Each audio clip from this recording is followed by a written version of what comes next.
Hey everyone, and welcome to Practically Zero Waste, a podcast for making zero waste living as practical as possible. Welcome to the kickoff episode for this year's Plastic-Free July, and a warm and humble welcome to all of you to this 1-year anniversary episode of Practically Zero Waste. Yep, that's right, a year. What a year it's been.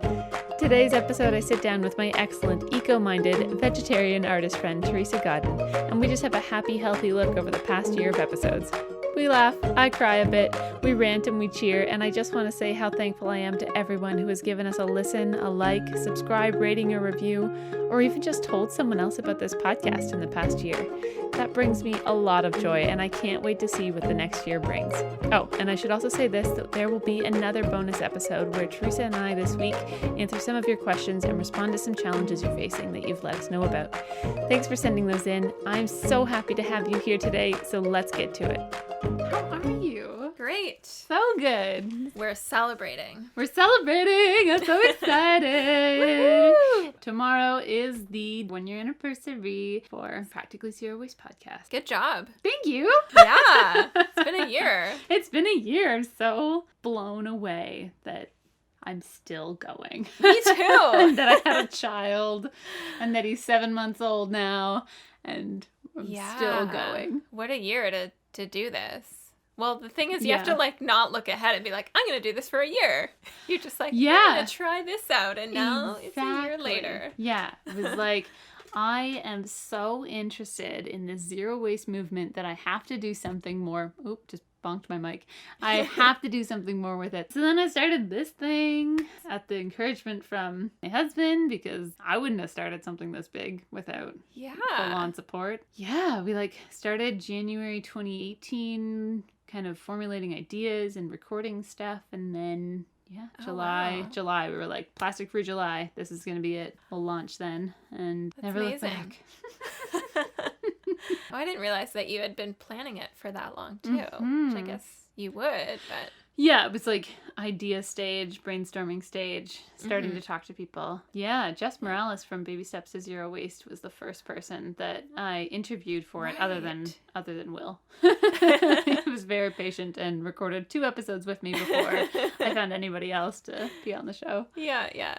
But that was awesome. When I first talked to her, that was just so exciting, and I feel like I've improved at interviewing so much since then, but she was so great to talk to. Yeah, I was gonna bring that up as one of my favorite episodes, actually, because I get that this is a thing that other people know about, and especially moms and stuff, but she mentioned elimination communication. Right. I had never heard of that. Okay, and cool. I just think that's so neat that is also a zero waste thing, but it's probably been around for a long time, and people, it's just beneficial in so many ways. So one of my husband's cousins was living in China for a couple of years, and when she was having her kids too, and one of the things that they do right from birth is something very similar, so you can even hear my child crying in the background. Yep. Something very similar, and they probably call it elimination communication or some form of that, where from the beginning they kind of whistle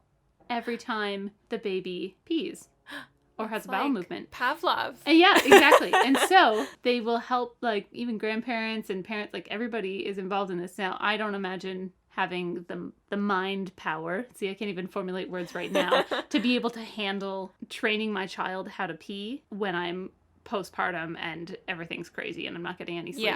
So I'm sure the grandparents step in for something like that. Right. But it was so cool. I just learned that that's a pretty regular thing. That is amazing. So, okay, break this down for me. Who whistles? The parents. You whistle at the baby while they pee. So the whole thing with elimination communication is that when you are observing your baby, you observe when they're going to the bathroom, and that's usually because they're spending diaper-free time on the floor or in the tub or something like that. And then you make a cue sound every time you watch them do it. So some people make really gross sounds. I've settled for pss or which is really weird to sit in front of my kid and do those sounds. I don't know if it's working yet, but I've been doing it with my son, and I put him on a training seat on the toilet. Right. And he goes in the toilet, and then... When you make that sound. Yeah. And then I don't have to Oh. scrub as many diapers. I still put them through the wash, my cloth diapers, but I don't have to scrub them. That was crazy. why Jess Morales started doing it. It was because she didn't want to wash as many, like really scrub as many diapers. I find that so fascinating. It's funny because like she said that, elimination communication, and then I was like, oh, okay. She was talking about it. I was like, okay, I get that.